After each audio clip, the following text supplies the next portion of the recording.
All right, boys, we got two very unique discs here. We've got the Reptilian Disc Golf Stego. Look at these numbers. 40 plus 1 4. I don't know how it's a 4-speed. I don't know if you can see that profile, but it's super flat. It looks more like a putter, feels more like a putter, but we're gonna rip it. It's supposed to be the most uselessly overstable disc, and the only one that could possibly be more uselessly overstable, according to the internet, is the Kastaplast Rask. I don't know if you can see in here, it's got this extra little groove. It's called like the faster driver. I think it's a primarily forehand only disc, but we're gonna rip it both ways and see how these bad boys go.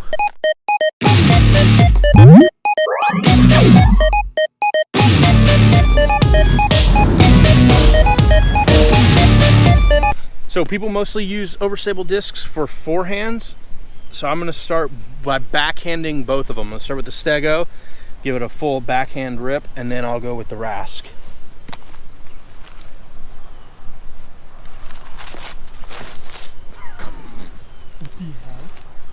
Wait, what the heck?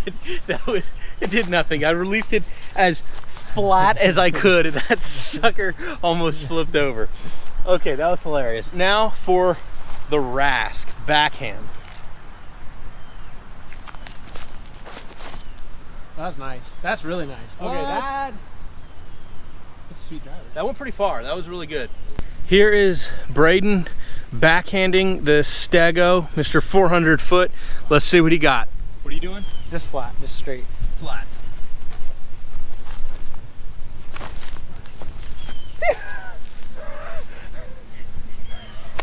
What the heck is that disc? It goes nowhere. All right, wow. Backhand with the Rask. Weird grip.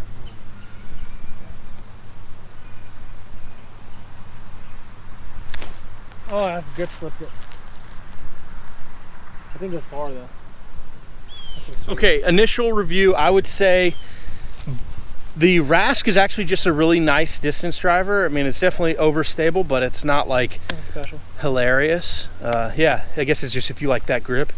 Yeah. Maybe the forehand will change our mind, but the Stego is useless. Don't get it. Don't get it. I mean, unless you want to make a funny video about it, but it didn't even try. It just instantly. It instantly turns over. We're gonna go pick them up, and we'll try some forehands, and then maybe just do some more freestyle. See if we can like force turnover, flex them, something. But yeah, we're gonna go pick them up. Action. All right, now we're gonna try some forehands. Start with the Rask. And first thing I'm noticing, so my normal grip, I normally do birdie grip. Not that I'm any good at forehand, but this is what I'm normally gripping, and it's super uncomfortable with this inner lip here. So I'm gonna be trying like the stacked finger grip, and it's actually really comfortable like that. Like, I don't know, it feels like training wheels, but got it in there tight, and let's see how far I can rip this. Trying to release as flat as possible. Oh my gosh, that's nice.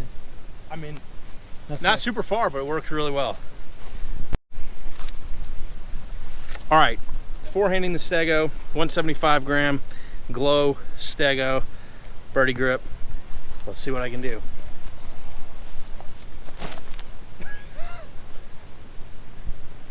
I feel like I did not release that on any hyzer and it just fell. I don't know. That's for aerobatics. RDG Stego. Gonna do a Anheuser turnover, try to get this thing to go right. Don't think it's gonna happen. Backhand, of course.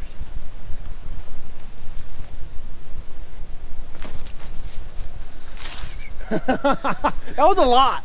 That was a lot. That was almost vertical. What the heck? All right, Kastaplast Rask right here. I'm gonna do so I usually do this, but I'm gonna do like a modified birdie grip on the thing. It feels pretty nice. And I also have a sucky forehand. So.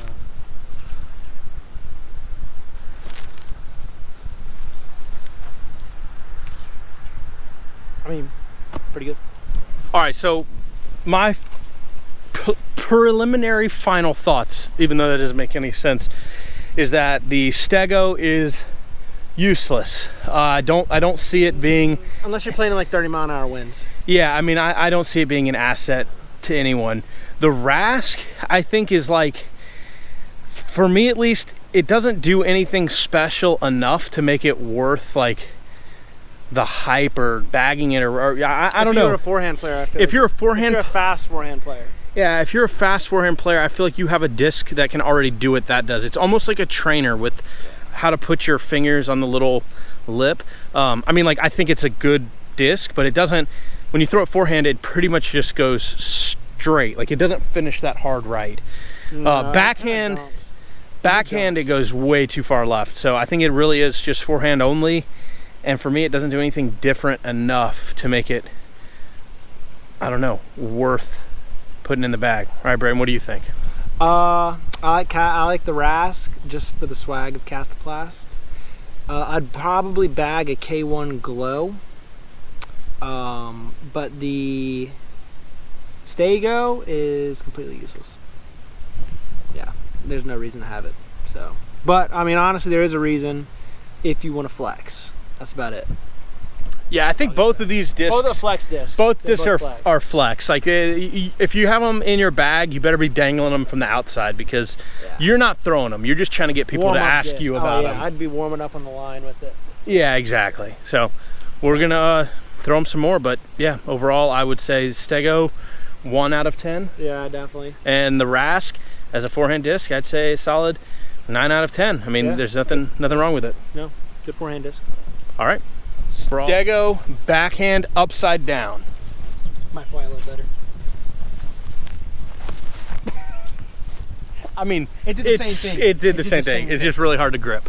My prediction: Spikeiser is just going to go up and just stay. Maybe even come down straight. All right, let's see it.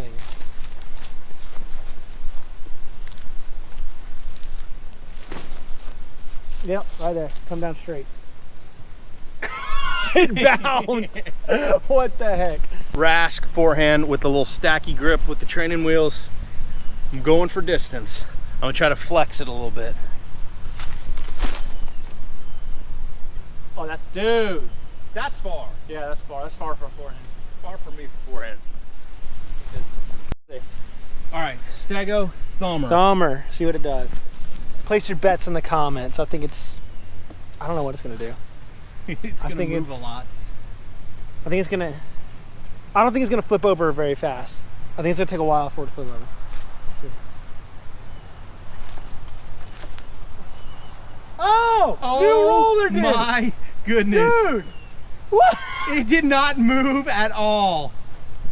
I'm bagging a Stego, dude. What? That honestly might be the most useful throw. The most useful disc in the bag now. Went from most useless to useful. So thumber, roller, we got to try tomahawk, but dude, that should be the same. That was hilarious. It went just completely straight.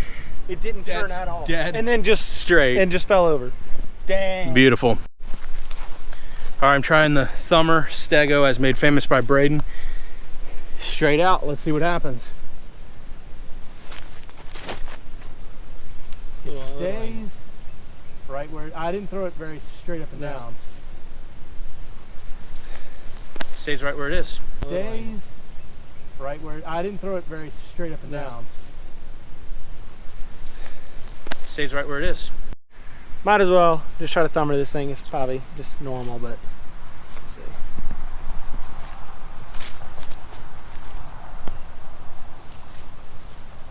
Full flip. Yep. Stay right there. Come on. All right, official final thoughts. I think our initial assessment was correct.